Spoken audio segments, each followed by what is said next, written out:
Hi, Ed. Hello po, Dila. Ayan, good evening sa iyo, Ed. Good Ed, evening. ayan, medyo lakasan lang natin ng onti yung pagsasalita. Ed, ha? Nakatodo na yung volume ko eh. So si Ed, diretso na natin sa usapan natin, Ed. Anong dahilan at napatawag si Ed sa aking programa? Kasi po may asawa na po ako. May dalawang anak. Mhm. Tapos, ang asawa po, nag-ibang bansa. Ayan. Ed, lalo kang humihina, ah. Opo. Lapit mo lang ng onti or lakasan mo ng onti yung boses mo, friend. Ano po siya, nagpunta ng ibang bansa. Yung asawa mo nagpunta ng ibang bansa, Ed. Opo. Okay? How long have you been married? 17. 17 years. May anak? Opo. May anak po dalawa. Okay, tapos? Tapos, hindi na po. Nagpunta po siya ng ibang bansa para magtrabaho. Hmm. Kaya lang nung mga nakakaisang taon po siya doon, parang medyo parang nanlalamig na yung pagsasama namin. Okay, dahil? Parang nakakaramdam po ako na meron siyang iba. Yan. Paano mo naman nasabi? Anong dahilan? Ano yung basihan natin, Ed? Nung mag-iisang taon siya doon, medyo magkakausap pa kami. Tapos nitong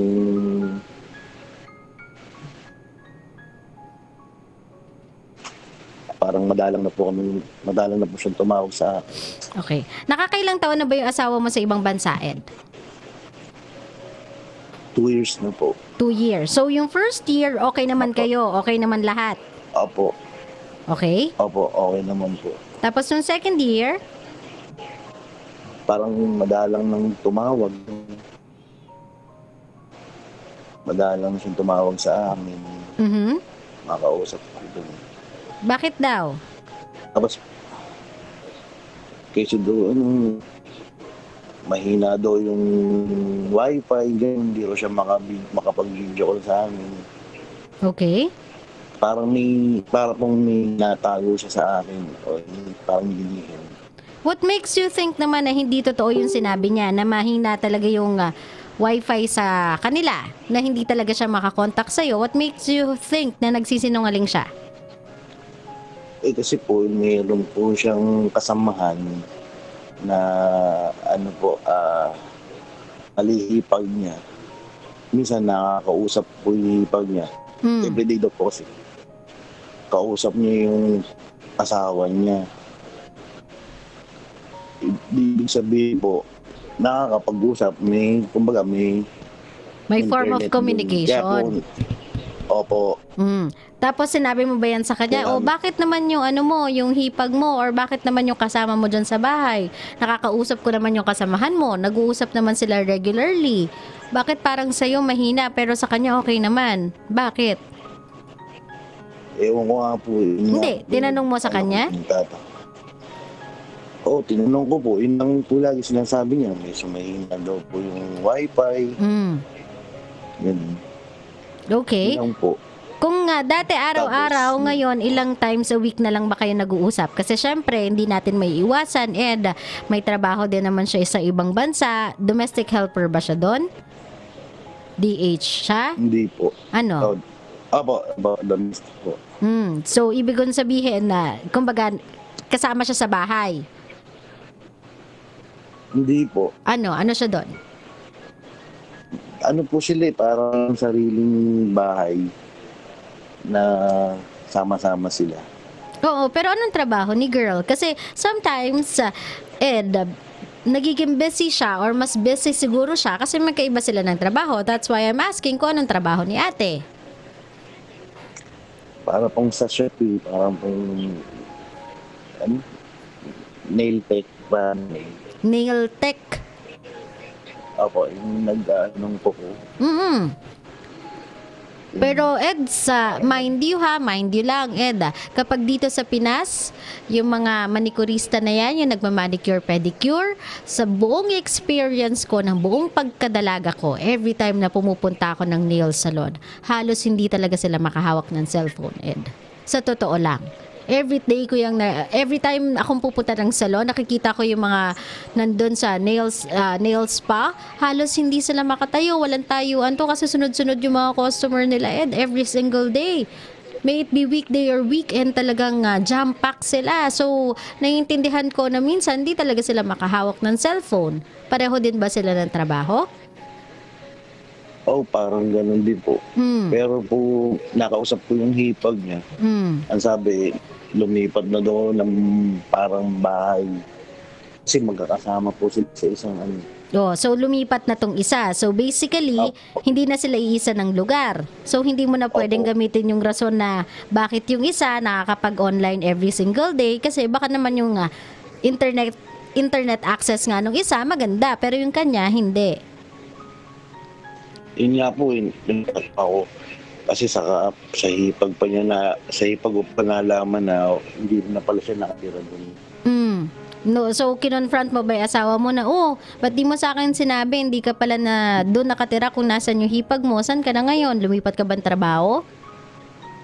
Wala naman po siyang sinasabi.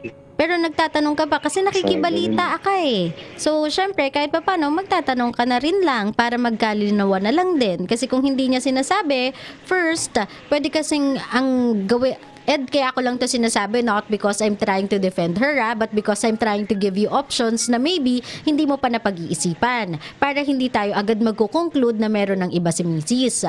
So, bibigyan kita ng option na pwede mong pag-isipan, maybe the reason why hindi sa'yo sinasabi ng asawa mo about doon sa paglipat niya, about doon sa pag-iba niya ng trabaho, is because ayaw niya mag-alala ka. Kasi nasa ibang bansa siya eh. So, hindi mo na monitor yung galaw niya, hindi mo na monitor yung decisions niya in life. Hindi mo din na monitor yung mga opportunities na dumadating sa kanya. Though I get it, Ed, bilang isang asawa, dapat kahit papaano nagko-confide siya sa'yo. Yun nga lang, syempre, andun din siguro yung fear niya na ayaw ka na niyang pag-isipin dito sa Pinas, kaya gumagawa siya ng decision on her own. Trinay mo na ba siyang sabihan na, uy, nabalitaan ko sa hipag mo, lumipat ka daw ng trabaho at lumipat ka ng bahay. Bakit? Anong nangyari sa'yo sa una mong trabaho? Nahirapan ka ba? Hindi mo ba nagustuhan? Maliit ba yung sweldo? Napagod ka pa masyado? Natanong mo ba siya? Tinanong ko po siya sabi niya, ayaw niya lang daw sabihin sa akin. Kasi baka daw mag-isip daw ako ng masama. Exactly. Hindi mo pa sinasabi yan sa akin. Yan na din yung sinabi ko. Kasi nga, not because we're trying to reason out, but maybe because it's the main reason as to why hindi siya nagsasabi. O tapos, anong sinabi mo? Sana tinanong mo na siya na, since alam ko na rin lang naman, since may nagsabi na rin lang naman sa akin, mas magiging, mas mag-aalala ako sa'yo kung hindi ko malalaman yung dahilan. So, ano bang dahilan? Wala. Sabi daw po, parang mas mahal daw po kasi pagka doon siya umupa. Kaya bumukod na lang daw po siya. Okay. So, valid naman pala yung reason ni ate. Tapos? Yun lang po, sinabi niya sa akin. Kaya tinatanong ko naman po kung sino kasama yun sa bahay. Mga kasamahan daw niya po. Mga tapos? kasama niya. Wala lang. Yun lang po. Yun sinabi. So basically, wala pa ikaw proof, wala kang nakita, wala kang napansin na kakaiba sa kanya. Wala ka ding napansin na meron siyang kasamang iba. Wala ding nakaabot sa yung balita na meron siyang karelasyon. Tama? So nagtataka ka lang as to why hindi niya sinasabi sa iyo yung mga desisyon niya sa buhay. Feeling ko kasi, Ed, the reason why you are trying to draw conclusions out of the actions na ginagawa ng asawa mo because you know nothing about it. Because wala kang idea sa kung ano yung ginagawa niya. Unlike kasi nung nandun siya sa bahay na isa, kung saan andun yung hipag niya, alam mo yung nangyayari sa kanya with or without her, sabihin na natin na, information or with or without her telling you, nalalaman mo kung ano yung nangyayari sa kanya kasi meron kang mata. Maybe the reason why nag-iisip ka lang ng hindi maganda is because there's nobody there that can tell you kung ano yung ginagawa niya. unless magsasalita siya. Hindi kaya nasanay ka lang kasi na may nagsasabi sa'yo kung ano yung ginagawa niya, with or without her telling you?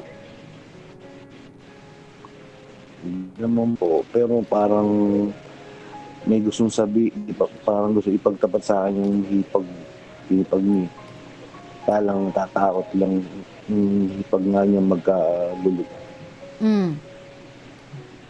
Paano mo naman nasabing meron? Kasi tandaan natin na Ed, naiintindihan ko na meron. Kasi po, sabi po kasi yung hipag niya na pag umuwi daw po dito, wag ko nang pabalikin.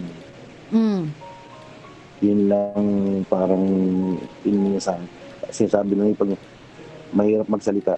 Pero pag uwi niya, wag ko na raw pong pabalikin. Naiintindihan ko, no? With someone telling that to you, it's hard not to think about anything else. Naiintindihan ko yon, Ed.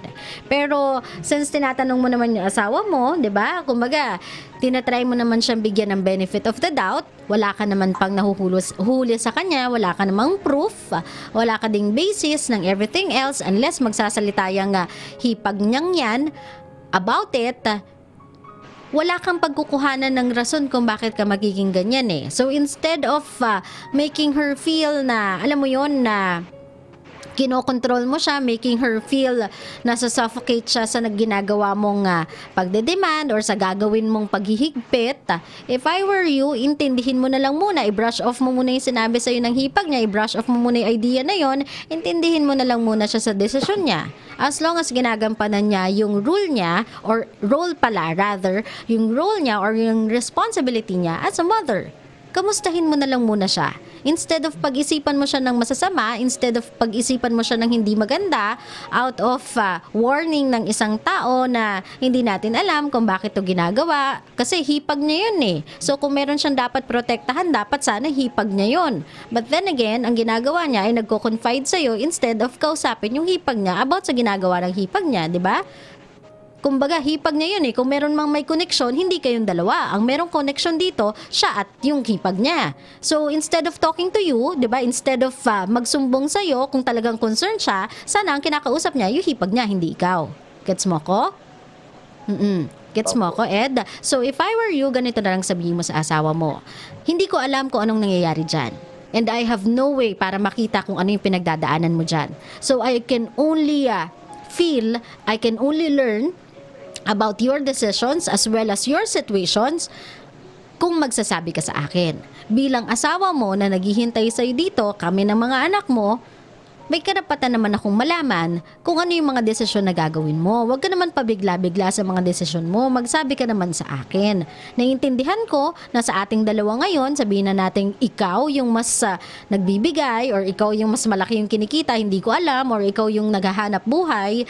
Pero wag naman sanang i-undermine yung responsibility ko din bilang asawa mo. Katuwang mo pa rin ako dapat sa mga desisyon. Hindi kita pipigilan, hindi ako maghihigpit, hindi kita kokontrolin, ipaalam mo lang sa akin. Ang hirap kasi sabihin mo sa kanya, mahal, darling, kapag sa iba ko naririnig.